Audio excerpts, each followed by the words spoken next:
in the bilateral meetings regarding this rotation. And so I have a couple of 3 or 4 issues that I would want to continue if I get elected or re-elected to the steering committee. The first one, and we've talked a lot about this, is the anti-corruption issue, and within the anti-corruption sort of big span is the money in politics, which is something that many organizations, at least in the hemisphere and in the world too, have worked a lot. But the governments in the steering committee and outside the steering committee are a bit more hesitant to deal with this issue more than others. So it's a less comfortable issue, and I think it could be an interesting sort of push from us to do. We've worked a lot in beneficial ownership and open contracting, but I think we need sort of that B side of the issue. Another thing, and more cross-cutting, is the gender issue, which Canada is pushing a lot. But I think we can do a lot to push even more. In my organization, we've been working a lot with human trafficking, and I think that can be a joint effort with OGP's new sort of plan on advancing on gender issues as well, with the incorporation of Alison. So very briefly. Then something that we didn't talk in the private or in the bilateral meetings is the issue of incorporating and bringing to the table the private sector, and how important it is that they get involved, since they are part of what is happening in the world in terms of transparency and openness, and not only because they are part, also because they can be a way out. They think different than what we think usually, and I think it could be a good addition to bring them. It's difficult. We've tried for maybe a bit timidly within OGP, but I think it could be an interesting thing to incorporate. And then, of course, I would want to continue my work with the parliaments and opening them, but also bringing them as experts in the different thematic issues that OGP wants to push forward. So it would be like a two sort of way of seeing it, the two axes. So opening up themselves, but also get them involved and bring their expertise, thematic expertise, and their and their expertise on sort of the real politics, on how the different policies can or have more. They can bring sort of the real, the down-to-earth experience that they have in passing policies when we talk about the different thematic issues. So I think with those and many others, sort of the methodology of the in the 4 of them, sort of to bring and be more involved with the governments at both levels, at the staff or medium level, but also at the high-ranking levels within the governments, which is something that we've been striving for within OGP, and I think we can do a lot more. Sort of bring the real decision makers to the table and have a strong communication with them, so that we don't get lost in the translation and the who said, she said, he said, she said, sort of communications to see if they really want to do the change or not. Sometimes we get lost in the middle, and I think that we can sort of do a little bit of more of a push to have them on the phone and so it's the way, or the walk to change is shorter. And I think with that sort of resumes my motivation to OGP, together with which is, I think, obvious, because I'm really invested, or I've been investing a lot of my time and my energy in OGP, and I think it's because I think it's a really strong tool if we use it correctly. I think we've at least I have been working in these issues for a long time, and I see the difference between when we didn't have OGP and the difference that it has made for us with OGP. So these strong and more formal dialogues with the governments, we may say it's for nothing or that we don't see that much change, but I think that we have achieved many things, that we have many things more than we had before, and that I think is a step forward into what we think is the right direction. So that's it. Thank you, Maria, and nicely on time. Well done, perfect. Now, geography wasn't my best topic in school, but if I'm not mistaken, I think Glynis, you're up next, if you're in Sierra Leone at the moment. Good morning / good afternoon, everyone. I am usually based in Sierra Leone, West Africa, but today I'm actually in London. I'm in London this week as I'll be attending doing a presentation at the Bond conference with some of the other INGOs. So yes, usually in Sierra Leone, but today in cold and a bit rainy London. So I will start. So I'm representing Restless Development, a youth-focused organisation that currently has 10 different offices, mostly in Africa, but one in New York and then also one in Asia as well.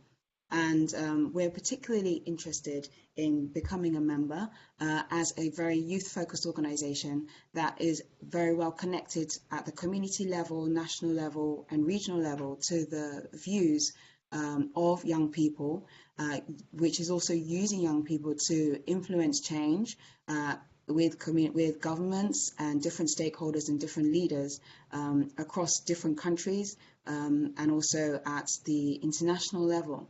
We do feel that we're able to share the voice of young people and connect that with the processes that decision makers are using to practically develop action plans that are realistic and doable. So we will be able to help connect those two conversations to be able to bring about practical and realistic action plans. We also changed our strategy. Our last 5-year strategy was about focusing on young people leading development, doing development for other young people. Whereas now our strategy is focusing on young people supporting and leading development with lots of different types of people. So our strategy is much more inclusive in age, gender and disability, which we believe is in line with the OGP's values and strategic direction as well. And we've made a lot of strides with that as well in terms of advising different governments on the Sustainable Development Goals and the African Union Agenda 2030 and some other processes as well. And we think that we will be able to do a lot of that as well through the OGP and different government representatives. We really align ourselves with the strategic direction of the OGP, and we think that we'll be able to bring a lot to the table. So mainly it's about what we're doing on inclusion through our programs and through policy, the success rate that we've had in terms of helping governments to be more accountable, helping community members, especially young people, to be part of that process, driving it forward and connecting the dots, and also in terms of how we see our strategies aligning ourselves. We have had some experience with OGP last year in the summit in Georgia, where we were able to send a young person, a young woman from Sierra Leone actually, and she was able to go back to Sierra Leone and successfully develop an action plan, and is continuing to make great progress on that. I believe her name is Aminata. And I think if we were able to be on the committee, we were able to make even greater strides towards helping other governments to achieve what we want to achieve as a committee. So I think overall, those are our key aims, and we really think that there's a lot that we could bring to the table in terms of our network, our expertise, our experience. And I mean, for our network, we have 9,000 alumni of young people in Sierra Leone that we're working with. We have a network of 200 other youth-focused organizations across Africa alone that would be able to tap into and really bring different things to the table on. So I think there are a lot of different things we'd really like to offer and be part, so that we can be part of this committee and really drive things forward.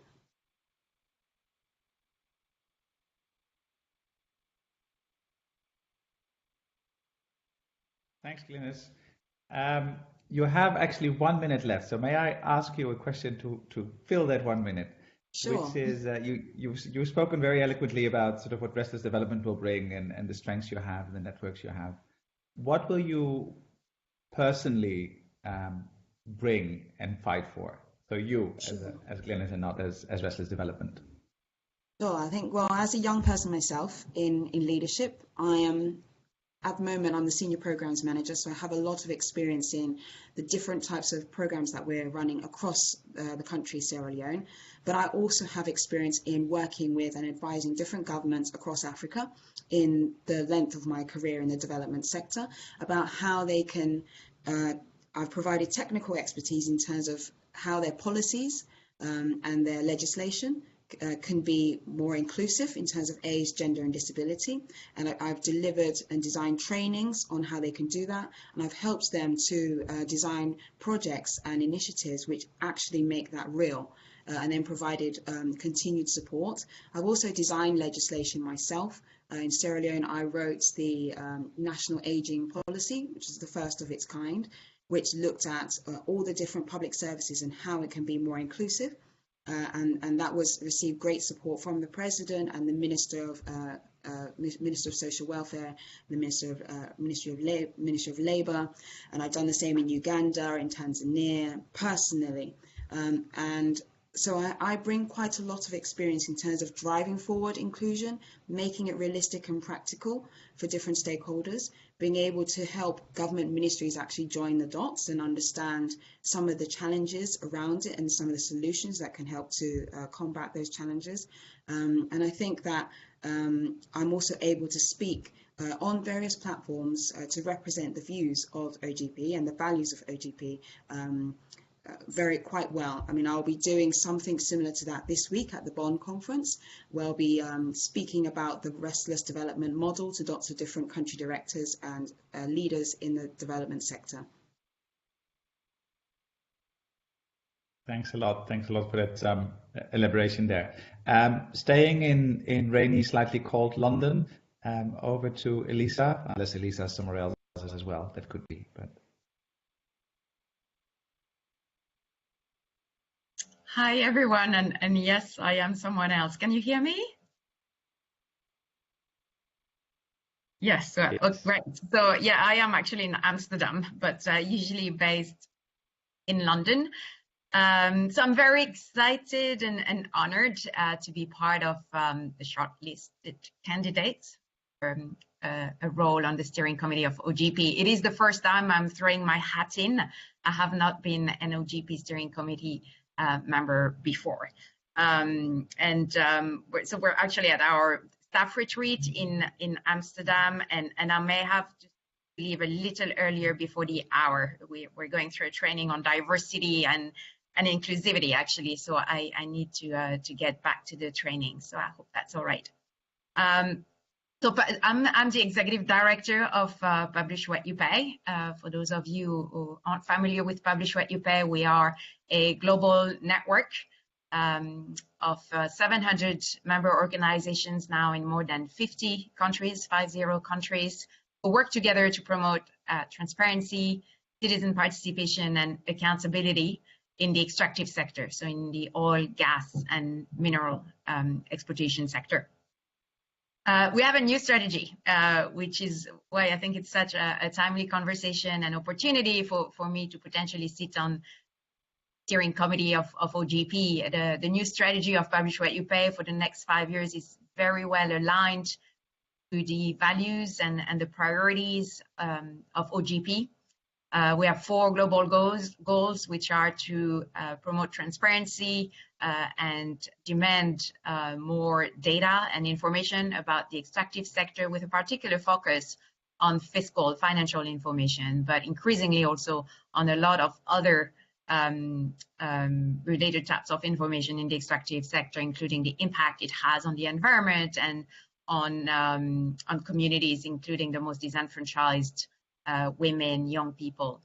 So transparency has been one of our goals for the past 15 years and will remain definitely top of on the list of our priorities. But our second goal is around how we use this increased availability of information to actually drive normative and governance behavioral changes in the sector to lead to more accountability. So we'll have a big focus on data use, just as OGP does. What do citizens do when data becomes available? Is it even the right kind of information that regular men and women need and want in order to uphold their rights, including their right to participation in decisions that affect their livelihood?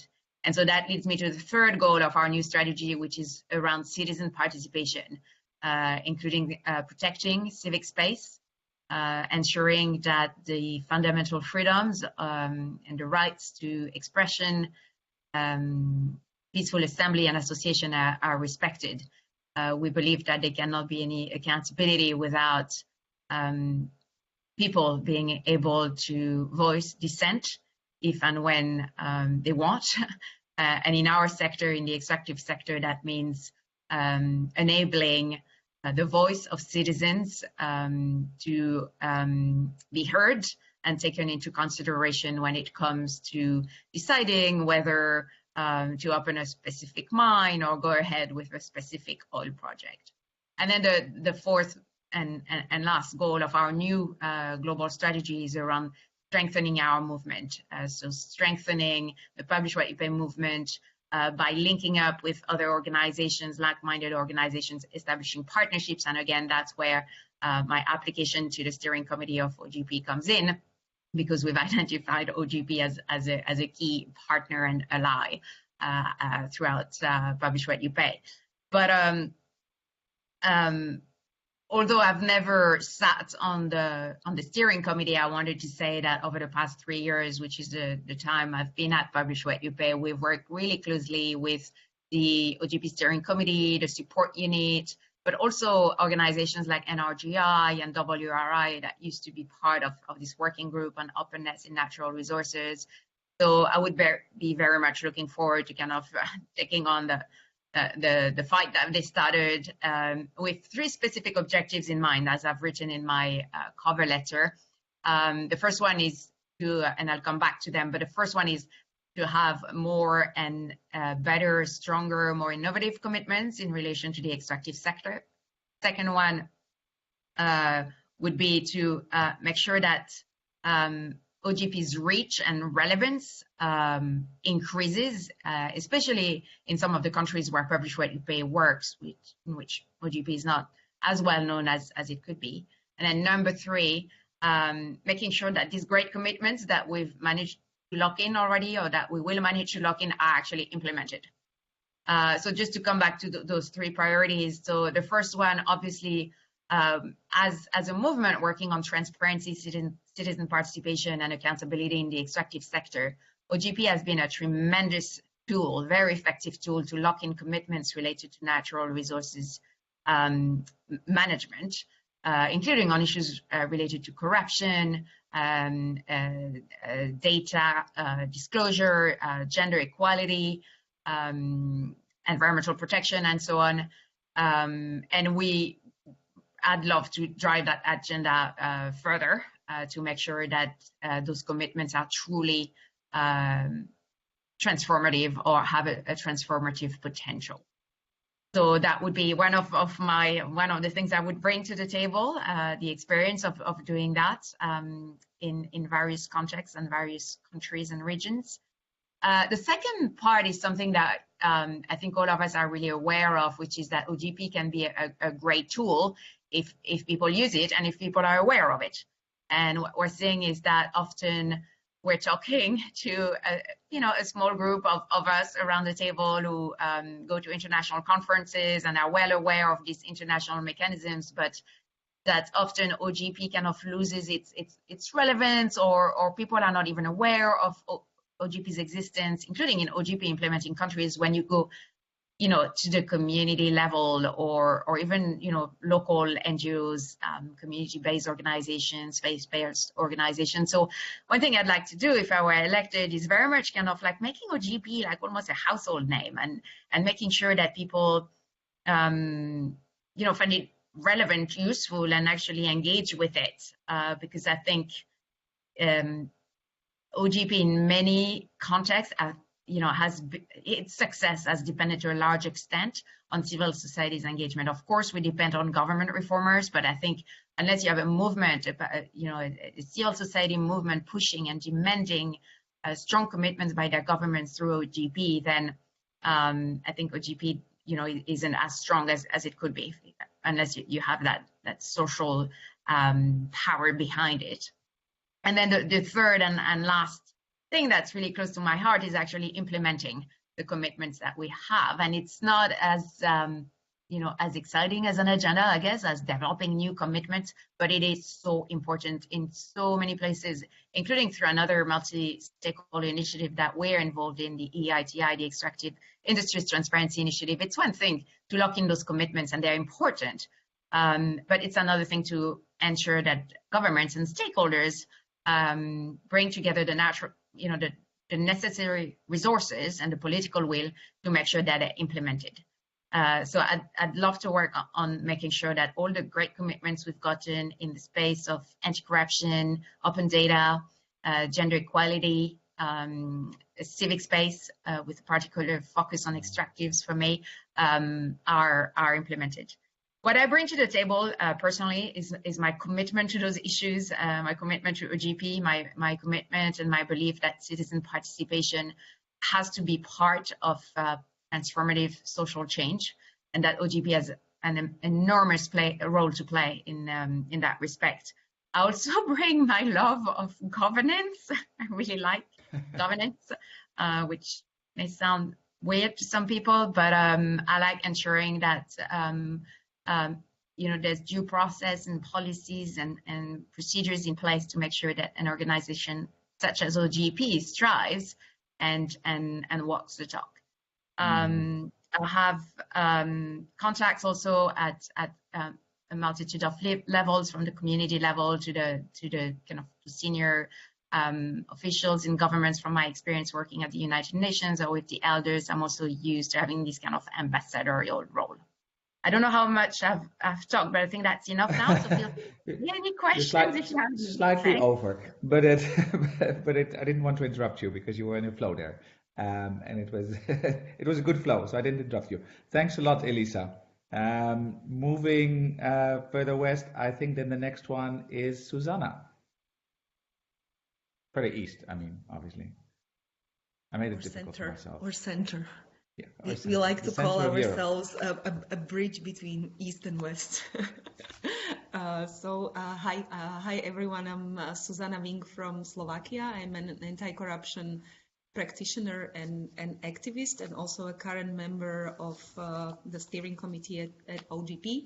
And many thanks, Paul, Robin, and all the OGP for bringing us together and putting human faces to our candidacies, and more importantly, allowing us to listen to each other and get to know each other much more. I think that OGP and what I experienced also through my 3 years at the steering committee is a unique platform that combines local experience and supporting local reformers to being able to amplify the most important issues on a global scene, and that's what I think it makes it very unique. And for me, what makes it also currently unique is that OGP and its priorities and values connect very well to something what I believe is our current biggest global challenge, and that's a decline of trust to democracy and a pushback on civic liberties and civic space. And I think that OGP is a great platform to help bring us back on track as a global constituency It's very well positioned to be a relevant and trend-setting global sustained platform and a campaign for open governance and for bringing back trust into democracy. And as we experienced trust, or the decline of trust to democracy is linked very much to corruption and inequalities. And this is something that is very close to my heart, because I have been active over the past 16 years as a practitioner. So I was developing tools and concepts to counter corruption and to support whistleblowers or courageous people who defend public interest. And we have served, although I was connected to a small country, rather small country, Slovakia, but because we have such a rich history in fight for democracy and reforming ourselves, reconnecting to the democratic institutions, we were an incredible laboratory for civic activism, but also new tools that now form the state of the art in either open contracting or beneficial ownership or other issues. And we have served as such for many other constituencies and NGOs as an example, or people who can share early experience and who can help to set trends. And with so many people on the steering committee from the civil society side, I believe that we need to be the right fit. And we need to find our own priorities that very well express our experience, our skills, but also our dedication to certain topics and areas. And with the others, it's very important that we are there with our values. But we are there mainly to support our other colleagues who work on those issues, because if we don't divide our responsibilities and all of us would do the same thing, it would never work. So with this background, I really selected in the steering committee role thematic focus. I have been leading a thematic leadership subcommittee. And there, what we were trying to do, and what I would very love to continue working on, because I feel the job is not finished. The 3 years tenure is too short to close the whole reform cycle. But what I would very much love to continue doing is to make sure that we build, that we show impact as OGP, that we show stronger impact not only on the local level, but also on the global level, that we are a platform that is setting trends, that is able to select priorities that resonate with global audiences, but also with regions and with states and countries, that we make sure that we strengthen the participation mechanism and are a strong countering force for bringing back civic space, and that we are able to support actors and reformers who do substantial work. So we don't do whitewashing, we don't select speakers and representatives for the summits based on diplomatic concerns or priorities, but real commitment and real results.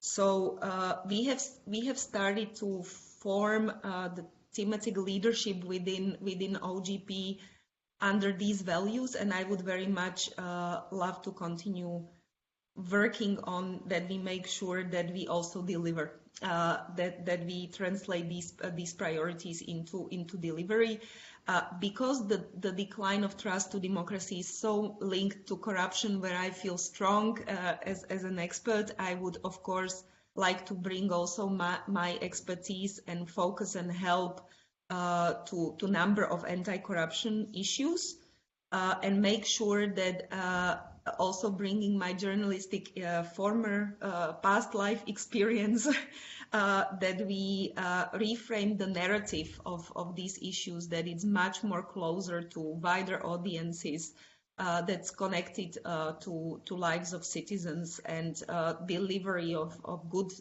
democracy and services.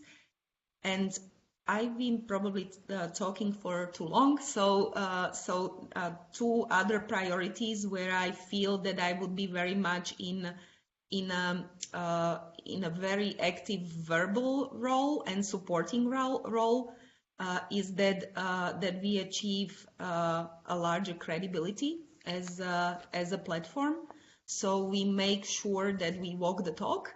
I think we need to focus much more energy also as a cohort and as a caucus together, working as a coalition to make sure that that OGP walks the talk and that we find the right leadership. I think this is currently the biggest problem for any platform that would like to deliver impact on the global scale, to find leaders around the world on the sides of governments and to make us a really vital, vibrant community that connects real reformers and support them.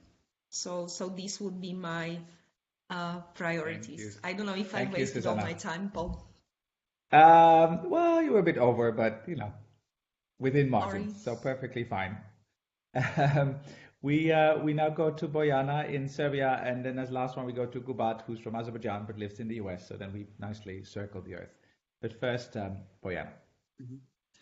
Okay, thank you. Hi, everyone. My name is Bojana Selakovic from Serbia. My nomination is prepared by BCSDN, Balkan Civil Society Development Network. That is a regional network of 14 organizations from Western Balkans plus Turkey. And all organizations are very dedicated to strengthening democracy, citizens' participatory civil society development, and very close to OGP principles and values. My organization, Civic Initiatives, has been established during 90s when we in Serbia were under the dictatorial regime. And after the break of dictatorial regime, since 2001, we were involved in different processes related to strengthening institutions, strengthening democracy, in strong dialogue with all governments. And now we are serving as some kind of resource center for civil society organizations in Serbia. We are involved in OGP process in Serbia since its beginning. And now when I compare current situation with our first steps in this area, it is so strange because nobody knows how the process should look like. There was a lot of confusion on the side of the government, but also on the side of civil society in Serbia. Now we adopted the third action plan in a very strong co-creation process. And in terms of general OGP agenda, I consider this as the biggest personal achievement and also the achievement of my organization. We were supported by OGP Multi-Donor Trust Fund for this process, and that was very good. Very good idea. I think it is very good practice in general. And after this webinar, I will present our experiences from this process to other together with colleagues from OGP learning unit. Well, in terms of my motivation, as I highlighted during my interview, I think it is very important for not only for my country, but for the whole region of Western Balkan to put more focus on OGP in general. Not only governments, but civil society organizations in general, all kinds of civil society organizations, because there are a lot of individual organizations dealing with different topics that are very similar to OGP principles, but there is no some kind of common sense about the OGP as one good and effective framework in terms of further pressure on government to be more open, to be more transparent, etc. So my mission in that sense will be raising awareness on civil society organizations in my region. Regarding other priorities for the OGP, I would like to stress that I think that because of different global processes where the most of countries are involved, it could be very useful to consider some kind of coordination with some of these different global agendas, such as SDGs, EU accession process for some European countries, different global economic agendas, etc. Because there are a lot of confusion in the level of government in that sense when we spoke about global agendas at general, and I think that sometimes they're pretty confused and just produce different action plans, different strategies with a lack of coordination. And I think that if we could be more, if we had more focus on this type of coordination, we could speak about very good results in that sense. It is particularly important for this region in the context of accession to the EU. And in terms of my personal experiences and learned lessons that could be very useful because that indicates that only strong and only consistent pressure on the government for strong reform processes should show some kind of result. We could not be satisfied with small steps. I think that this is also very relevant for the OGP when we consider the number of transformative commitments in different action plans worldwide on a global level. So we had a lot of similar experiences within our EU negotiation process, and what we noticed is that only the principle checking the box is very dangerous because it makes some kind of bubble. It changed the substance, and governments are not dedicated to show a real political will for real reform processes. So in that sense, I think that this could be considered more within general OGP agenda.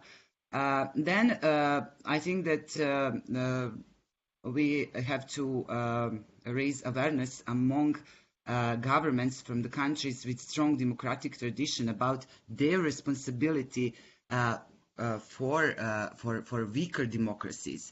So if we lose them as good role models, what can we expect in our countries where we are still on the beginning in terms of real democratic institutions? Then related with that, prioritization of the OGP values and principles.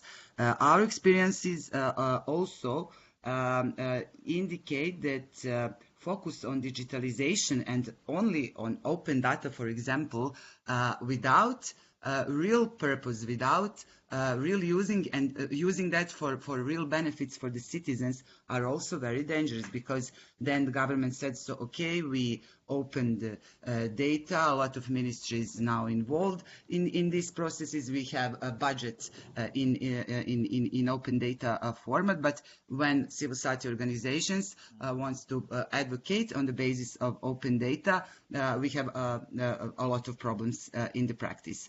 And then they said, okay, we check some boxes related to OGP, we open data, so what do we want now? So I think that in that sense, we should be very careful. Then in terms final point, Bojana. 5. Final point. You're right.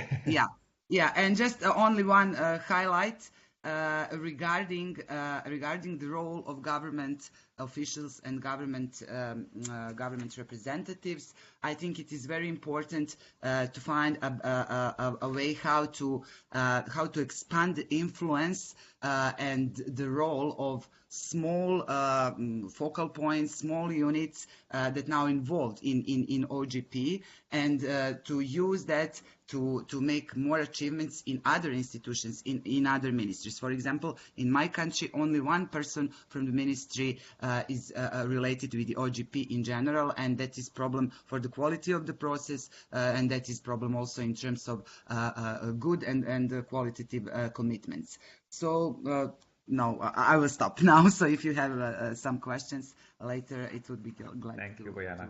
Thank you. And our final candidate, Gubat. Gubat, you're online, right?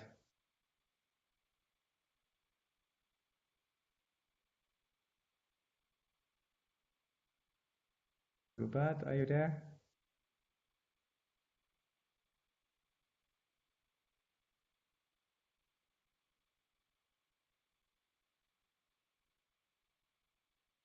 Hello. There you are. Go ahead, Gubat.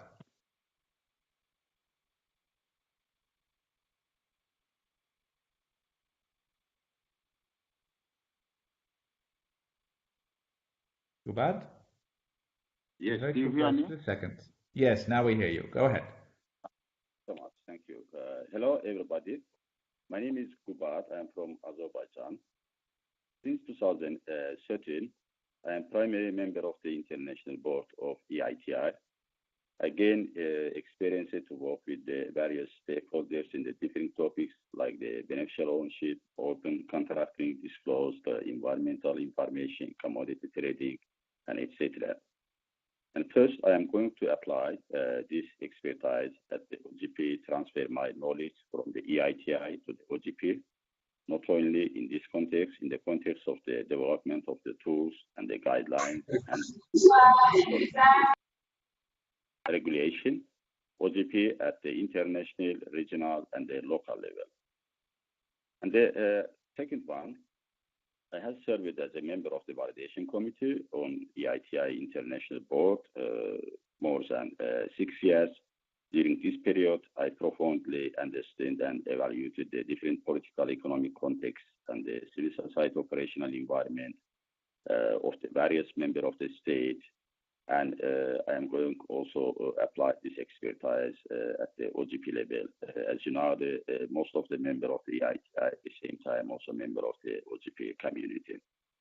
And the first one, I have a lot of experience to work with the stakeholders, civil societies, community-based organizations, indigenous people, as well as the private sector, and the global organizations like the World Bank, IMF, EITI, Transparency International, and international donors, government, because I have more than 20 years the civil society experience at the local level, regional level. I involved some issues at the same time. As you know, since 2013, I am a member of the International Board of the EITI. And the next one, as a teacher of the international political economy, I am teaching this course at the Rutgers University right now. That's why I am in the Rutgers University. I have an appointment this academic year, and I have better understand the global agenda in terms of the international financial institution policy, multinational corporation policy, democracy, human rights policy, anti-corruption, globalization, modern trends, global challenges. And you know, the OGP work became extremely diverse, very wide range of the thematic topic. So many difficult contexts started the fiscal transparency to the electoral process. And that's why my background on the teaching will help me, academic background will help me better understand and evaluate the global process during the OGP implementation at global level. As a researcher and economist, I involve data gather, processing, analysis process, digitation, and the visualization of the open data long time. I conducted the Shalawi report, monitoring report on the National Action Plan for Azerbaijan. I published several papers on the basis of the OGP policy and the National Action Plan assessment. I feel myself strong expert of the fiscal transparency and the anti-corruption issues. I hope I will able to transfer this expertise during my OGP steering committee member. As a representative of Azerbaijan, I'm very familiar with civil society work in the difficult context, limited civic space, problems. I'm author of the report of the civil society policy in the trying times. I learned lessons from Azerbaijan and other countries. I'm familiar rapid response work for solving the conflict, Greenwich mechanism, conflict resolution between civil society organization and the government and the companies, as well as inside of the civil society coalition and the forums. Finally, I involved the Eastern Partnership Civil Society Forum. I was member of the steering committee 2 years, which this forum covers 6 countries: Azerbaijan, Georgia, Armenia, Moldova, Ukraine, and Belarus. 5 of them member of the OGP. I have good communication with the civil society members who is involved in the anti-corruption policy from the EIP countries. Additionally, I have also very close cooperation with the Central Asian countries, especially Kazakhstan and Kyrgyzstan and Tajikistan, 3 members of the EITI. I can be bridge between the OGP steering committee and the Central Asia and the Eastern Partnership countries as well. In the end, I'm glad that there is a strong opponent like you, my alternatives, and despite I am only man, thanks for your attention and consideration. Looking forward to future cooperation. Thank you very much, Kubat, for your final contribution. We've made the tour around the world. We have 8 minutes left for questions. Let's see if there's anyone on the line. You're all muted, so if you can unmute yourself with the button at the top or with *4, I think, if you're on the phone. So let's see if there's anyone who has a question.